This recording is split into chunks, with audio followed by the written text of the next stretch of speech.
जय हिंद बच्चों, डीएनजे एकेडमी में आपका स्वागत है। आज हम प्रश्न 13 स्टार्ट करेंगे, है ना। क्वेश्चन नंबर जो 13 है वो एक्सरसाइज जो 6.1 है उसका। देखिए, एक गुब्बारा जो सदैव गोलाकार रहता है, मतलब गोले से रिलेटेड यहाँ पर बात हो रही है, और आपके पास में उसका व्यास देकर रखा है 3/2, 2x धन 1। तो क्या बोला, x के सापेक्ष आयतन में परिवर्तन की दर ज्ञात कीजिए। व्यास अपने पास देकर रखा है, त्रिज्या का दुगना होता है व्यास, तो इसमें अपन क्या करेंगे, व्यास आधा हो जाता है तो आधा 2 का भाग दिया तो 2 का देंगे, तो 2 में क्या हो जाएगा 4। मतलब इस सब में 2 का भाग देंगे तो ये 2 का फिर इसमें गुना कर 3/4 त्रिज्या आ गई। गोले का आयतन v बराबर 4/3 पाई आर क्यूब। इसमें डायरेक्ट अवकलन नहीं करेंगे, पहले आर का मान रखेंगे। उसके पीछे का रीजन क्या है कि यदि अपन एक्स के सापेक्ष कहते हैं तो D R upon D X आ जाएगा, और D R upon D X हमारे पास में कुछ देके ही नहीं रखा है प्रश्न में। तो पहले क्या करना पड़ेगा, यहाँ से जो मान है वो रख देंगे अपन। तो v बराबर से हो जाएगा 4/3 पाई, और यहां पर आ जाएगा अपने पास में कितना आ जाएगा, आर का मान है 3/4, यह आ जाएगा 2x धन 1, और पूरे की घात हो जाएगी 3। तो यहां से देखिए क्या बनेगा, ये 4/3 और ये पाई तो है, 3 को अपन ले लेते तो 27/64, ये घात अपनी मतलब बाहर आ गई। इधर बचेगा 2x धन 1 पूरे की घात 3। अब इसका पहले तो अपन हल कर लेते, तो 3 से कट जाएगा कितनी बार में अपने पास में, 9 बार में, और 4 से कट जाएगा कितनी बार, 16 बार में कटेगा। ठीक, देखिए क्या बनेगा, v बराबर से 9 पाई तो ऊपर बचा, नीचे बचेगा 16। अब यहां पर अपन जो है इसका अवकलन करेंगे, 2x धन 1 को पूरे की घात, तो ये हो जाएगा क्या, x के सापेक्ष अवकलन करने पर मतलब dv अपॉन dx बराबर से 9 पाई बटे 16 जैसा का वैसा ही रहेगा। d अपॉन dx आ जाएगा 2x धन 1 और पूरे की घात 3 है ना, क्या है घात 3। तो dv अपॉन dx अपने पास आएगा 9 पाई बटे 16, एक घात सामने आएगी तो 3 हो जाएगा, 2x धन 1 का स्क्वायर, और एक बार किसका होगा, d upon D x, 2x धन 1 आधार का भी एक बार होगा। ठीक, तो ये बनेगा अपने पास 9 पाई बटे 16, है ना। मतलब ये यहाँ से एक चीज और कर देते हैं अपन, क्या 9 3 27 हो जाएगा, तो 27 पाई और बटे में कितना आ जाएगा 16, यहाँ से बचेगा 2x धन 1 पूरे की घात 2, 2x धन 1 का क्या बचेगा 2, 2 से कट जाएगा 8 बार में, तो 27 पाई बटे 8, 2x धन 1 का वर्ग। आयतन पूछा था तो सेंटीमीटर की घात 3 आ जाएगा, और पर में कितना आ जाएगा सेकंड। ये आपके पास में फाइनल आंसर बनेगा इसका। ठीक, चलिए, तो इस टाइप से क्वेश्चन को अपने को हल करना था। ठीक, अब अगला देखते हैं अपन, नेक्स्ट जो क्वेश्चन है अपने पास में, तो वो क्या देके रखा है,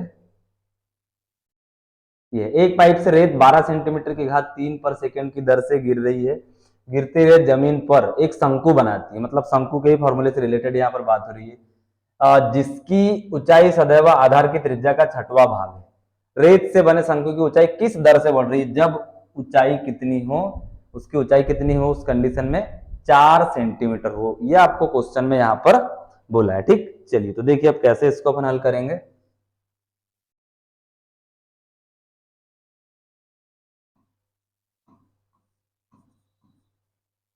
कुछ कुछ आपके पास में प्रश्न में ही देके रखा है, तो प्रश्न में जो दिया है वो आपको लिखना है प्रॉपरली, है ना, कि भाई एक शंकु इतना ही है। अब ये देखिए, दर से गिर रही है मतलब रेता गिर रही है, कंटिन्यू है, तो ये शंकु के आयतन की मतलब आपके पास में क्या दिया है, डीवी अपॉन dt, मतलब टी के सापेक्ष कितना है 12 सेंटीमीटर की घात 3 पर सेकेंड, ये तो क्वेश्चन में ही देके रखा है। और क्या बोला है, ऊंचाई सदैव त्रिज्या का 6वां भाग, मतलब ऊंचाई जो है त्रिज्या मतलब आर का कौन सा भाग है, 6वां।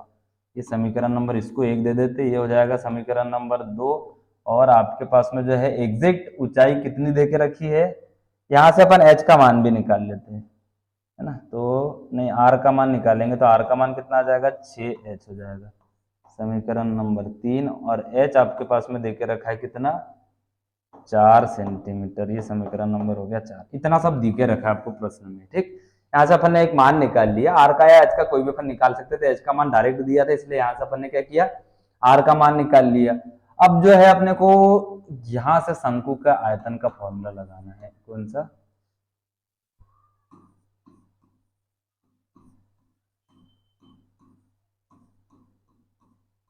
शंकु का आयतन है ना, वॉल्यूम आ जाएगा, आयतन v बराबर से हो जाएगा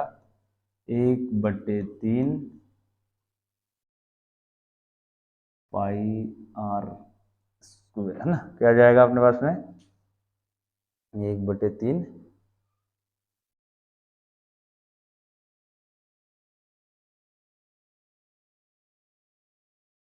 देखिए अब इसको यहां से अपन हल करते हैं तो ये हो जाएगा क्या,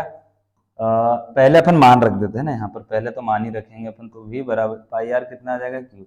v बराबर इसे 1/3 पाई, है ना, नहीं है ना, फॉर्मूले में थोड़ा सा कुछ मिस्टेक लग रही है, एक मिनट, है ना, देखिए क्या बनेगा फॉर्मूला अपने पास 1/3 पाई आर स्क्वायर एच, है ना, क्या बनेगा 1/3 पाई आर स्क्वायर एच, ये फॉर्मूला बनता है अपने पास में। देखिए यहाँ से मान रखेंगे पहले, पाई आर का मान कितना है ना, आर का रख दो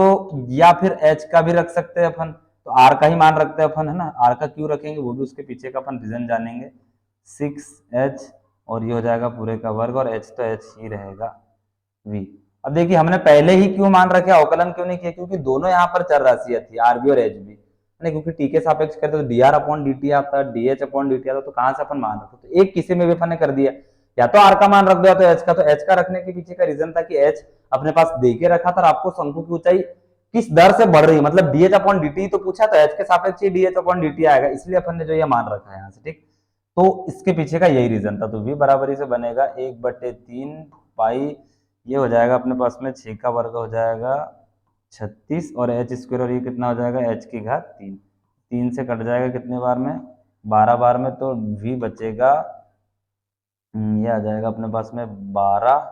पाई h की घात आ जाएगी 3। अब इसका अपन क्या करेंगे यहाँ से अवकलन, तो काय के सापेक्ष करेंगे, t के सापेक्ष अवकलन करने पर, है ना, टी के सापेक्ष करेंगे तो डीवी अपॉन हो जाएगा dt, यहाँ से 12 पाई, है ना, और ये हो जाएगा आपके पास में 3h स्क्वायर और ये हो जाएगा dh अपॉन dt, ठीक, dv अपॉन dt आपके पास प्रश्न में दिया है 12, इधर साइड में 12 आपको दिख रहा है, पाई भी है और 3 है, h का मान आपके पास में 4 का वर्ग है,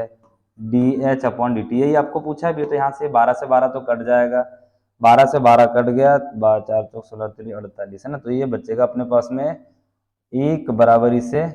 3, नहीं 3 ही रहेगा यहाँ से, ये हो जाएगा गुणित कितना 16 D H upon D T, तो आपके पास में आ जाएगा 1 के बटे में भाग में जाएगा तो 48, ठीक, और ये आ जाएगा सेंटीमीटर, आयतन पूछा तो घात 3 आ जाएगी, है ना, 1/48 आ जाएगा, 1/48 और पाई भी होगा, है ना, यहाँ से पाई भी है अपने पास में, तो ये पाई भी रहेगा इधर से, ठीक, ये आएगा आपके पास आंसर इसका फाइनल बन के, ठीक, क्या 1/48 सेंटीमीटर की घात 3 पर सेकंड, ये वही पूछा भी था, ऊंचाई किस दर से बढ़ रही है, तो ये रहेगा आपका फाइनल आंसर, ठीक। चलिए नेक्स्ट देखते फिर अपन, ये वाला अपने पास में हो गया, 12 भी हो गया, 12 नहीं था अपने पास में, है ना, एक मिनट,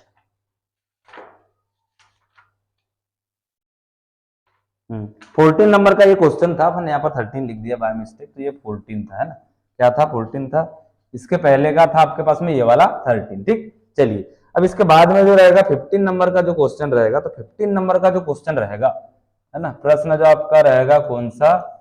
15 उदाहरण नंबर आप करोगे इसको 5 के जैसे, किसके जैसा करना है इसको, उदाहरण नंबर 5 की जैसे, सेम टू सेम रहेगा, बस संख्या बदली रहेगी, और प्रश्न रहेगा आपके पास में 16, इसको करना है आपको उदाहरण नंबर